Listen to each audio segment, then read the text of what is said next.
Hola, ¿cómo andan? Bienvenidos a una nueva clase de embriología. El día de hoy conmigo vamos a ver enfermedad hemolítica perinatal.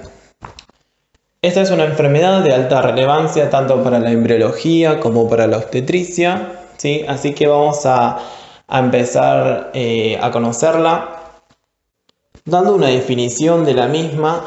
Luego vamos a hacer un repaso de conceptos de aglutinógenos, aglutininas, grupo y factor sanguíneo. ¿Sí? Es importante tener fresco esto, si bien quizás hay algunas que ya lo vieron y otras que no.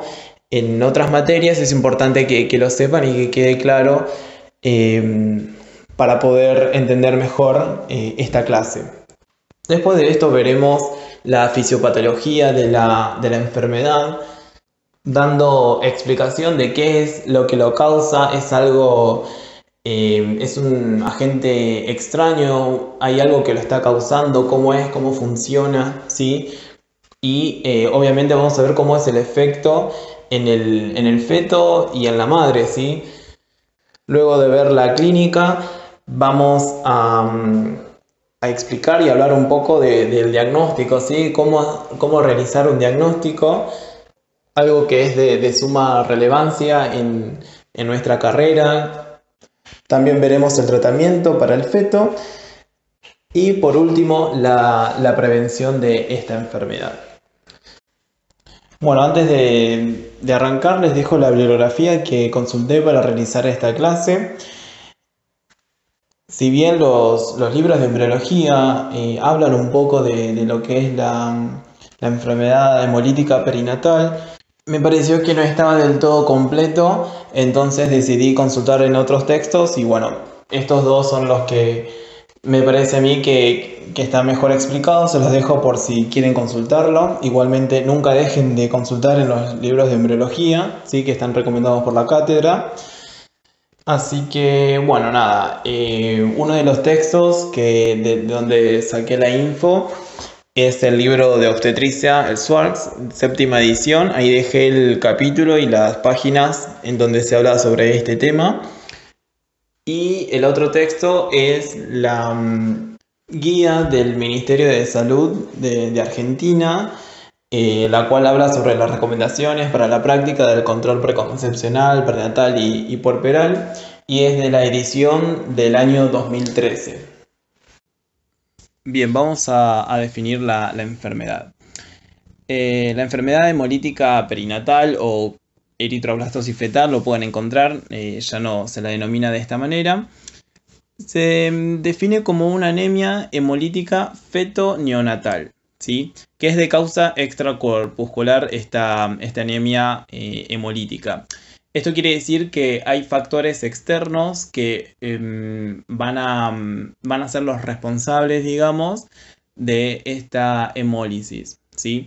Hay anemias hemolíticas que pueden ser intracorpusculares, es decir, que hay factores internos dentro del eritrocito que lo condicionan y pueden llegar a una hemólisis, ¿sí? Y como es en este caso, en la enfermedad perinatal, enfermedad hemolítica perinatal, hay factores externos, ¿sí? Volviendo a la anemia hemolítica, va a estar producida por el pasaje transplacentario de anticuerpos antieritrocitarios de origen materno. ¿Qué quiere decir esto? Que anticuerpos de la madre, ¿sí? Van a destruir a los eritrocitos fetales. Esto se debe a que hay una incompatibilidad en cuanto a incompatibilidad sanguínea, ¿sí? entre la madre y el feto. Este tipo de incompatibilidad sanguínea que se da entre la madre y el feto, esto seguramente ya lo deben saber, pero por los datos se los comento. Igualmente ahora vamos a seguir profundizando. Se debe a que los eritrocitos fetales van a tener en su membrana antígenos, ¿sí? Que los glóbulos rojos de la madre no lo van a tener, ¿sí? Y por lo tanto, cuando hay un intercambio de sangre, una mezcla de sangre entre ellos, la madre va a activar, digamos, entre comillas, una respuesta inmune contra estos eritrocitos, ya que no reconoce los antígenos expuesto en la membrana del eritrocito fetal, ¿sí? Bien, vamos a empezar a dar a repasar, mejor dicho, algunos conceptos en cuanto a lo que son los aglutinógenos y las aglutininas. Con respecto a los aglutinógenos, estos son sustancias que van a actuar como antígenos, ¿sí? Y se encuentran en la membrana de los eritrocitos, ¿sí? Los aglutinógenos pueden desencadenar una respuesta inmunitaria, ¿sí? Es decir, van a estimular la producción de aglutininas que son los anticuerpos, ¿sí? Con respecto a las aglutininas, estas van a ser moléculas de inmunoglobulinas que van a estar presentes en la sangre, ¿sí? Bien, en cuanto al grupo sanguíneo. El grupo sanguíneo es el que va a estar determinado por la presencia o no de uno o varios aglutinógenos o antígenos expuestos en la membrana de los eritrocitos, de los glóbulos rojos, ¿sí? En el ejemplo del sistema AB0 o ABO, vamos a encontrar aglutinógenos presentes en eritrocitos y en otros tejidos, ¿sí? Que pueden ser A, B o ambos, es decir, AB. Y también podemos encontrar la sustancia H, que es la sustancia precursora de los otros aglutinógenos, o sea, A o B, ¿sí? Se dice que es una sustancia precursora porque todos en un momento tenemos esta, pero después se le van a agregar otras moléculas, ¿sí? Que le van a dar identidad a esos antígenos o aglutinógenos de A o B, ¿sí? A veces esto no sucede y queda la sustancia H en los eritrocitos y se determina que esa persona o este tipo de sangre corresponde al grupo 0, ¿sí? Ahí en el cuadro ese que les adjunté se puede ver muchísimo más claro, en el cual va a decir que el grupo A, si vamos a la primera columna y abajo de todo, nos marca que tenemos el antígeno en el eritrocito, solamente el antígeno A, ¿sí? En el grupo B solamente vamos a tener antígeno B. En el grupo AB vamos a tener antígenos A y B y en el grupo 0 no tenemos ningún tipo de antígeno, ¿sí? Se dice que no hay ninguno, pero sepan ustedes que en realidad es esta sustancia precursora que se denomina H, ¿sí? Con respecto a las aglutininas presentes en el sistema ABO, van a estar presentes de manera innata las aglutininas anti-B que van a estar presentes en el grupo A, las personas grupo A, digamos, las personas que tienen antígenos B en su membrana tendrán aglutininas anti-A, las personas que son grupo AB, es decir, tienen antígenos A y B en la membrana eritrocitaria, no van a tener ningún tipo de aglutininas o anticuerpos también, se lo puede llamar. Y en las personas de grupo 0, en las que tienen esta sustancia precursora que antes les expliqué, van a tener los dos tipos de anticuerpos o aglutininas correspondientes al sistema AB0, que sería anti-A y anti-B. ¿Se entiende? Bien, en cuanto al factor RH sanguíneo o el sistema RH, este va a estar determinado por la presencia o la ausencia de aglutinógenos o antígenos en el eritrocito, ¿sí? En la membrana del eritrocito. Es decir, si nosotros, como se ve en la imagen de ahí, si nosotros tenemos antígenos de tipo D, ¿sí? Que son los que van a estar presentes solamente en los eritrocitos, si hay, decimos que la persona es RH positivo, ¿sí? Y si no hay este tipo de antígenos D, la persona es RH negativo. También tengan en cuenta que las personas que son RH negativo pueden o no llegar a tener aglutininas anti-D, ¿sí? Más adelante vamos a ver de qué depende esto, ¿sí? Bien, para dar un ejemplo más o menos de esto que estuvimos viendo del grupo y factor, yo por ejemplo mi tipo de sangre es 0 positivo, es decir, mis eritrocitos no tienen ni antígenos o aglutinógenos A ni B. Tengo aglutininas anti-A y anti-B. Y tengo antígenos D expuestos en el eritrocito, ¿sí? Una persona, supónganse que es A negativo, va a tener aglutinógenos de tipo A y aglutininas de tipo B, y si es negativo quiere decir que en su membrana eritrocitaria no tiene antígenos D, ¿sí? ¿Por qué es tan importante esto? Porque a través del grupo y factor sanguíneo se pueden establecer esta incompatibilidad o compatibilidad sanguínea a la hora de realizar una transfusión sanguínea o un trasplante de órganos, o es importante determinarlo para poder prevenir esta enfermedad de la que estamos hablando hoy, ¿sí? Bien, con respecto a la fisiopatología de esta enfermedad, anteriormente había dicho que se daba por una incompatibilidad fetomaterna, ¿sí? La enfermedad hemolítica perinatal puede desencadenarse por una incompatibilidad sanguínea, tanto en lo que es el sistema AB0 o ABO, ¿sí? Que anteriormente expliqué.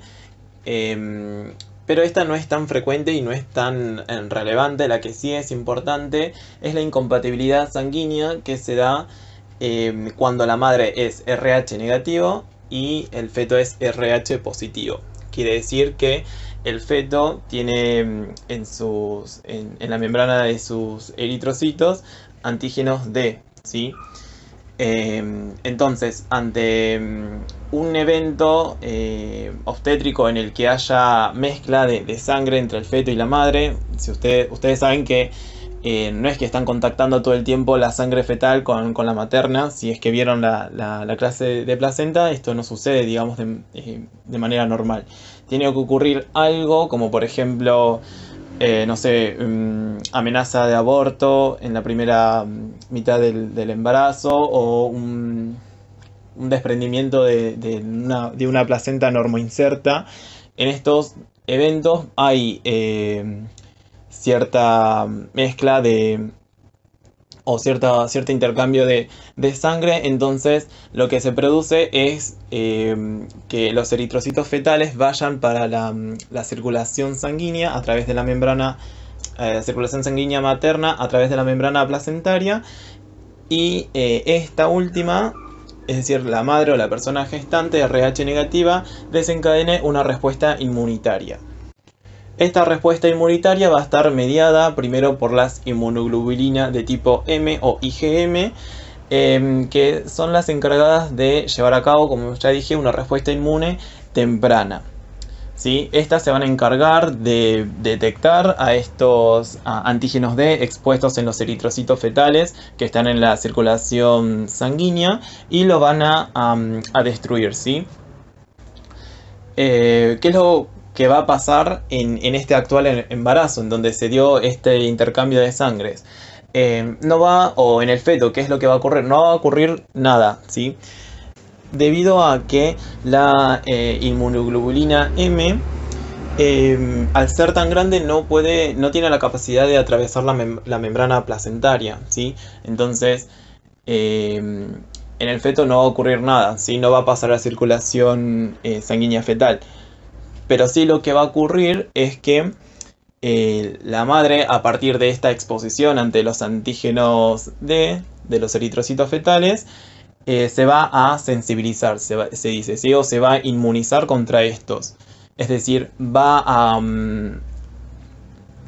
tener un mecanismo de memoria, ¿sí? Va a tener memoria sobre estos, sobre la exposición de estos antígenos, para luego una nueva exposición de los antígenos D, poder atacarlos de manera rápida y más específica, ¿sí?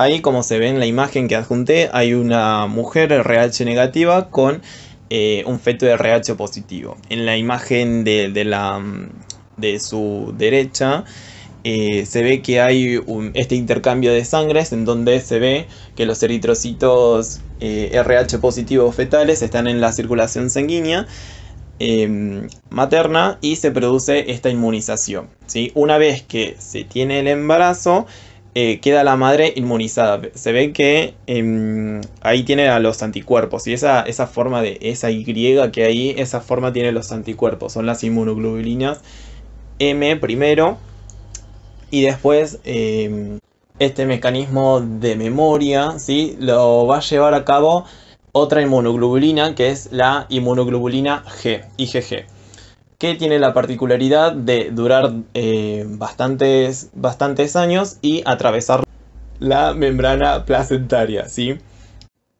Bien, y siguiendo con la imagen, habíamos tenido a una madre RH negativa no sensibilizada que se sensibilizó a través de este evento obstétrico en el que hay intercambio de sangre materna con fetal y fetal, perdón. Bueno, y ella se sensibilizó. No pasa nada en ese embarazo, ¿sí? Ahora, ante un nuevo embarazo de un feto RH positivo, sí se va a ver afectado el embarazo. ¿Por qué? O sea, ustedes si vieron la clase de placenta, vieron que además de nutrientes y oxígeno, la madre le va a proporcionar al feto inmunidad a través de las inmunoglobulinas de tipo G, ¿sí? Las IgG, que son las que atraviesan placenta. Entre estos anticuerpos que le proporciona va a estar el anticuerpo antígeno D, ¿sí? Es específico de este antígeno. Entonces la IgG, como atraviesan placenta porque su tamaño se lo permite, va a ir a la circulación sanguínea. Se va a encontrar con los eritrocitos que tienen antígeno D expuestos en su membrana, y como se ve en la foto de la derecha, podemos ver que la IgG va a señalizar a este eritrocito, lo va a sensibilizar, se dice, ¿sí? Va a indicar que este eritrocito es como un cuerpo extraño, ¿sí? Que debe ser destruido. Y lo que sucede va a ser eso a través del macrófago que también se ve ahí en la imagen. El macrófago va a detectar esta unión anticuerpo-antígeno y va a destruir a este eritrocito, y así con todos los eritrocitos que serían todos, que tienen los antígenos D expuestos en su membrana. Y así es como comienza esta hemólisis generalizada en el feto, ¿sí? Y ahora, ¿qué es lo que va a pasar en esta persona gestante de RH negativa sensibilizada cursando un embarazo de un feto de RH positivo? La persona gestante lo va a cursar de manera asintomática, ¿sí? No va a estar afectada. El que sí va a estar afectado es el feto y es el que se va a llevar la peor parte, ¿sí? La enfermedad hemolítica perinatal la podemos clasificar según las diferentes etapas, ¿sí? En la que estamos, o sea, de leve a severa. Y en una etapa leve, es decir, una etapa temprana, podemos ver que comienza con una anemia hemolítica, la cual va a llevar a una hipoxia fetal. Una hipoxia es la disminución de oxígeno en los tejidos, ¿sí? En este caso en los tejidos fetales. Lo que es la hipoxia también va a ser un estímulo para el feto para llevar a cabo la eritropoyesis medular y extramedular. Es decir, la eritropoyesis es la formación de eritrocitos, ¿sí? Y se puede llevar a cabo en la médula ósea, es decir, eritropoyesis medular, o en otro tipo de tejidos, como por ejemplo en el hígado, ¿sí? El hígado fetal, es decir, eritropoyesis extramedular. A medida que vamos avanzando en esta enfermedad, la anemia hemolítica va a estar más agravada, ¿sí? Entonces, la eritropoyesis medular, para compensar esta falta de hemoglobina, lo que va a hacer es producir eritroblastos y reticulocitos, que son células sanguíneas inmaduras, y las va a liberar al torrente sanguíneo, ¿sí? Lo que tienen estas células es, como son inmaduras, no tienen la capacidad de poder transportar la misma cantidad de oxígeno a los tejidos como un eritrocito maduro. ¿sí? Entonces se ve agravada aún más la hipoxia, ¿sí? La anemia. Es por esto, es decir, las grandes cantidades de eritroblastos en la circulación sanguínea fetal, que también se la denomina esta enfermedad como eritroblastosis fetal, ¿sí? Es decir, antes era la presencia de eritroblastos en la circulación sanguínea, o es también actualmente, es un indicador de enfermedad hemolítica perinatal, ¿sí? Bien, cuando la anemia llega a ser muy severa, lo que hace el organismo, o sea, el feto, es llevar a cabo la eritropoyesis extramedular. Es decir, llevar a cabo la formación de eritrocitos a partir de otros tejidos que no sea la médula ósea. En el caso del feto lo hace a través del el hígado. El mismo, digamos, va a dejar de lado o va a pasar a un segundo plano sus funciones principales, ¿sí? Y en etapas también tempranas o leve, a partir de esta anemia hemolítica podemos ver bilirrubina en líquido amniótico. Para las que no saben, bilirrubina es el resultado, digamos, del metabolismo del grupo hemo de la hemoglobina que está dentro del eritrocito, ¿sí? La bilirrubina, al ser, o sea, la bilirrubina fetal, al ser una molécula bastante liposoluble, tiene esta facilidad de poder difundir a través de todos los tejidos fetales y llegar al líquido amniótico. Por eso es que en líquido amniótico hay muchísima bilirrubina. En una etapa donde la anemia hemolítica es muchísimo más severa, donde, o sea, estamos cursando una enfermedad hemolítica perinatal moderada, se puede observar una hepatoesplenomegalia que es como se ve ahí en la imagen de la izquierda de esta ecografía, en donde se ve que la H es el hígado, BZ es el vaso, y esa cavidad que se ve ahí, señalado como E, es el estómago, ¿sí? Acá se puede ver que estos dos órganos, es decir, el vaso y el hígado, se ven bastante agrandados, ¿sí? Bien, podemos observar también una insuficiencia cardíaca fetal, producto de la hipoxia, y polihidramnios, que es el aumento del volumen del líquido amniótico. Y en etapas más tardías, es decir, cuando estamos cursando una enfermedad hemolítica perinatal severa, se puede ver en el feto que está cursando hidropesía fetal o hidrops fetalis, que esta es una condición en la que se produce un edema generalizado, es decir, hay acumulación de líquido en tejido subcutáneo, se produce ascitis, que es líquido en las cavidades peritoneales, se produce un derrame pleural y un derrame pericárdico. El derrame pericárdico es el líquido, también líquido entre el corazón y el pericardio, que es una serosa que recubre al corazón. Se ve un derrame pleural, que es líquido entre el pulmón y la pleura, que es una serosa que recubre a la pleura. Podemos observar también un edema en el cordón umbilical y en la placenta. Y bueno, obviamente polihidramnios, ¿sí? También en la forma severa de esta enfermedad podemos observar que Kernicterus, ahí está ahí escrito, que es una afectación en el sistema nervioso central producida por la bilirrubina indirecta libre.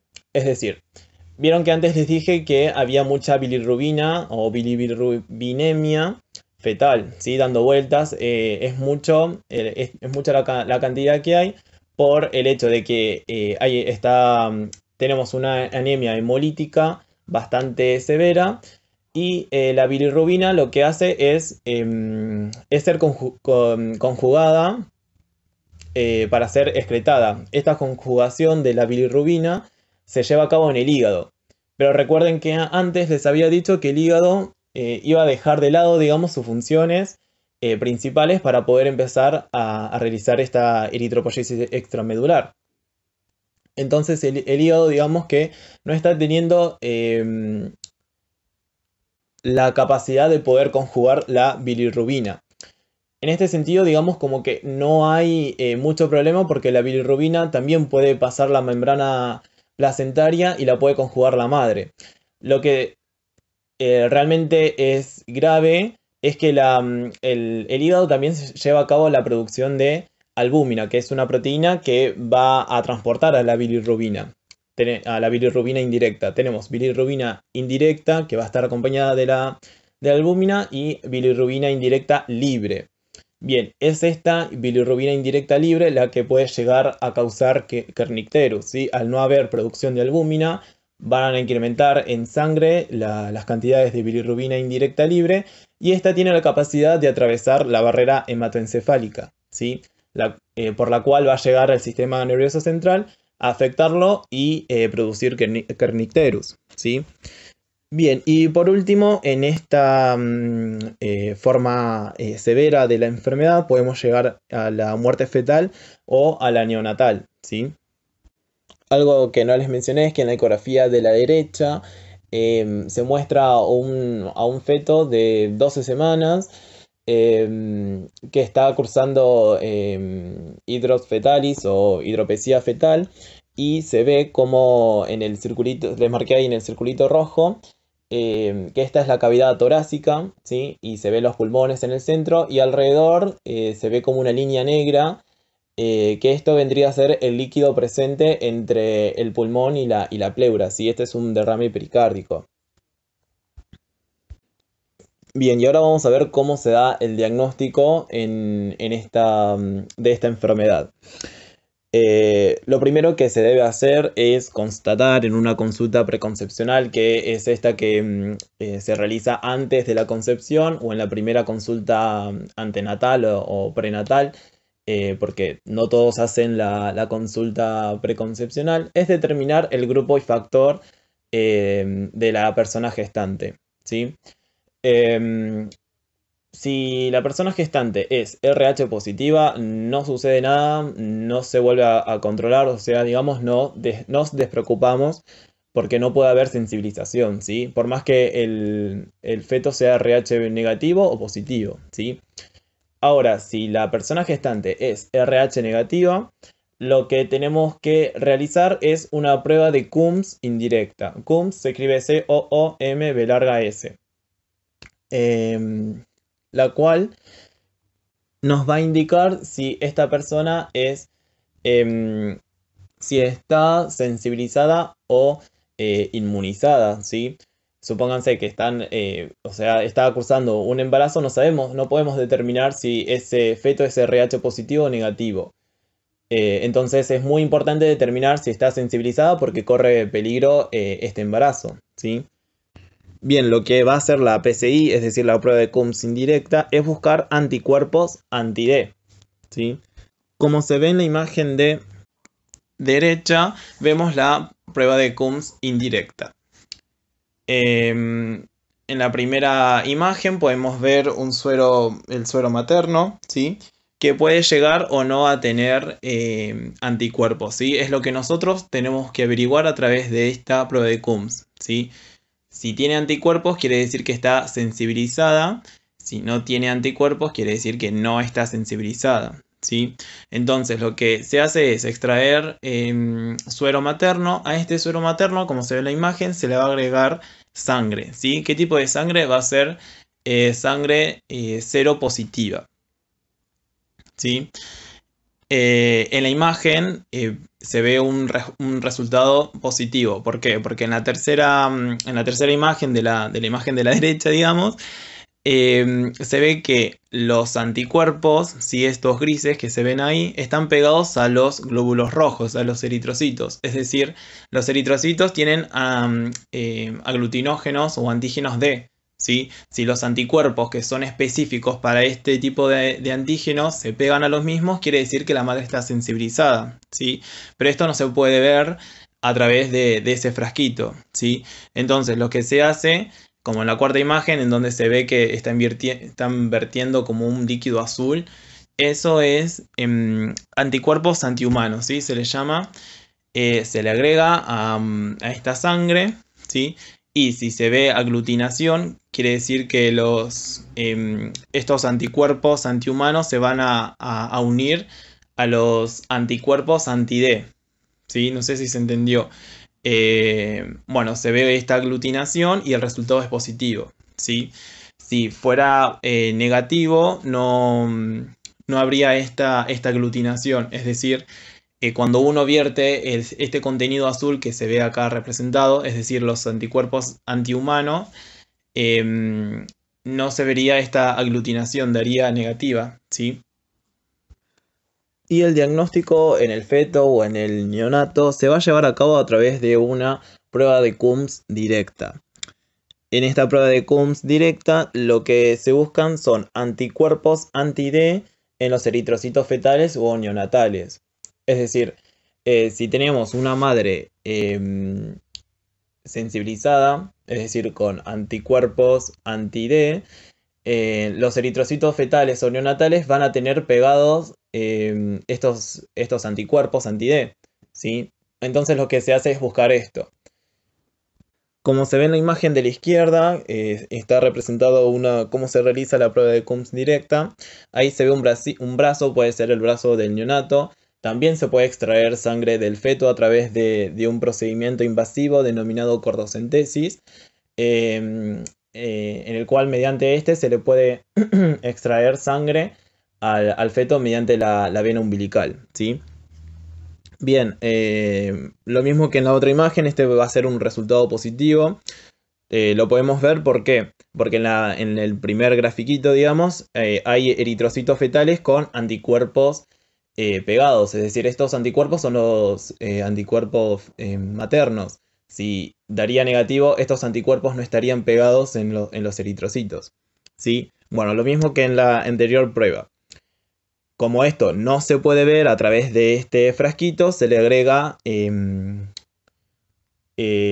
anticuerpos antihumanos, ¿sí? Si se produce la aglutinación es un resultado positivo, y si no se produce es un resultado negativo. En el caso de que dé positivo, se debe intervenir, se debe derivar a un centro de salud de tercer nivel de atención, que son los centros de salud que están especializados, tienen el equipo y el personal idóneo para poder abordar este tipo de casos. Bien, en cuanto al tratamiento, solamente se va a dar en el feto, ya que este es el único que va a estar afectado. Recordemos que la madre va a cursar esta enfermedad de manera sintomática. Bueno, tenemos tres objetivos en el tratamiento, que es 1, acelerar la madurez pulmonar; 2, disminuir la hemólisis; y 3, corregir la anemia. En cuanto a la hiperbilirrubinemia fetal, no se va a tratar debido a que la bilirrubina va a ser conjugada y excretada por la madre, ¿sí? Y si nace, se trata una vez que salió del útero, ¿sí?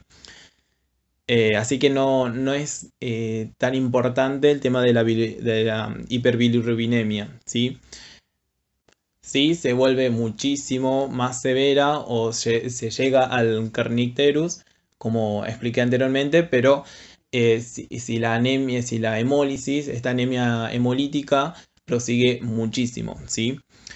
Bien, con respecto a la madurez fetal, se le va a administrar a la madre fármacos que van a acelerar la madurez pulmonar a partir de la semana 26 de gestación, debido al riesgo aumentado de prematurez. ¿Sí? Esta es una enfermedad en la que aumenta el riesgo de prematurez. Entonces, para asegurarnos una sobrevida extrauterina, se le debe administrar a la madre fármacos que aceleran la madurez pulmonar. Con respecto a la anemia fetal, esta se tiene que estar controlando, ¿sí? A través de un estudio de ecodoppler, ¿sí?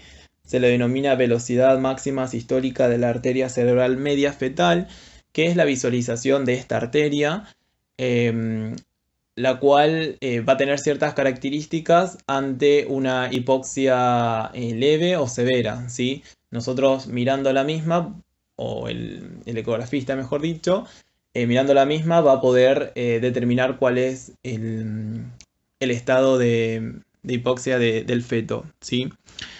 En el caso de que sea muy severa, se va a realizar una transfusión intrauterina a través de la cortocentesis, que como dije antes es un procedimiento invasivo.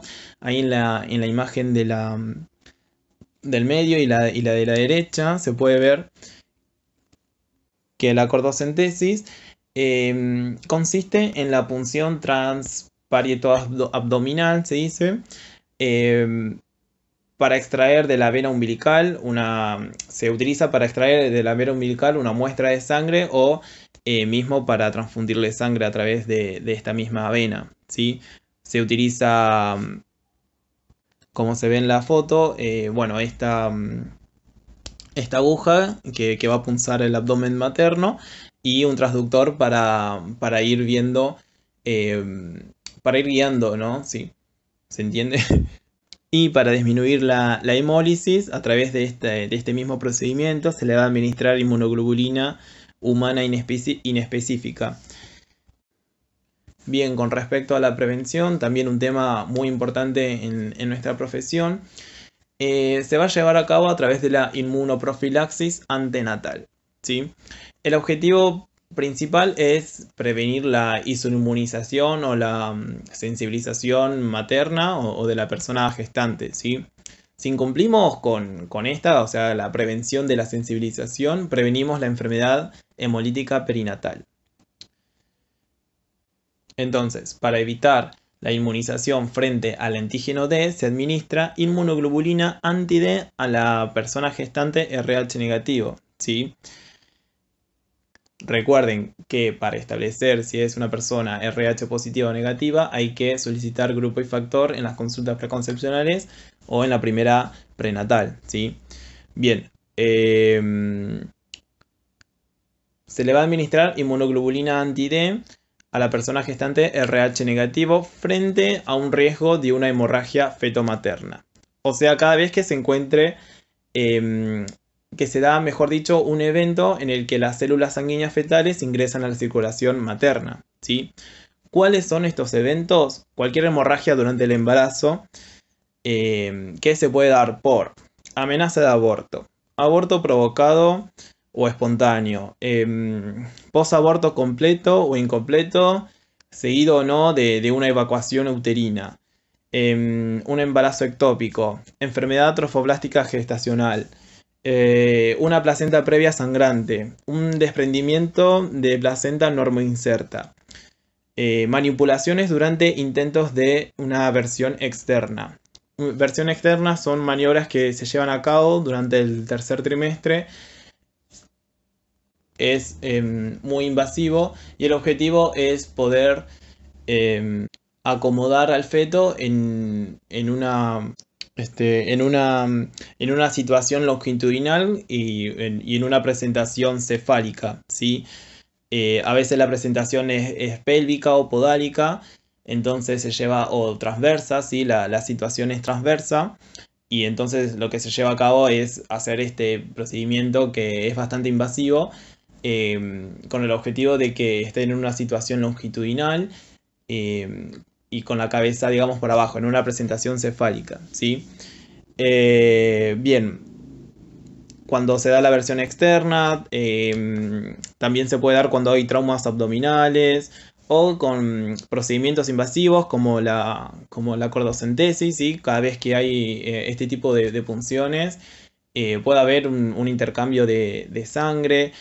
También se puede dar en la punción de vellosidades coriales o coriónicas, ¿sí? Que también es un procedimiento bastante invasivo en el que se punza el abdomen de la madre para poder extraer vellosidades coriales de la placenta. La amniocentesis también, que es también punzar el abdomen de la madre para poder extraer líquido amniótico. También puede haber un intercambio de sangre en la muerte fetal y bueno, obviamente en el parto, ¿sí? Ante todos estos eventos se le debe administrar inmunoglobulina anti-D, ¿sí? esta inmunoglobulina se puede aplicar en los 3 trimestres, ¿sí? En el caso de que no se dé ninguna hemorragia feto-materna, sí o sí, independientemente si presentó o no hemorragias, se le debe aplicar entre las semanas 28 y 32 de gestación también la inmunoglobulina, ¿sí? Y también de manera obligatoria a las 72 horas de su parto, ¿sí? Ya sea por vía vaginal o por cesárea. O mejor dicho, dentro de las 72 horas de haber tenido el parto. No es que me expresé mal anteriormente, perdón. No es que se tiene que cumplir 3 días para poder aplicarle la vacuna, la inmunoglobulina anti-D, sino que se tiene que dar dentro de las 72 horas posparto.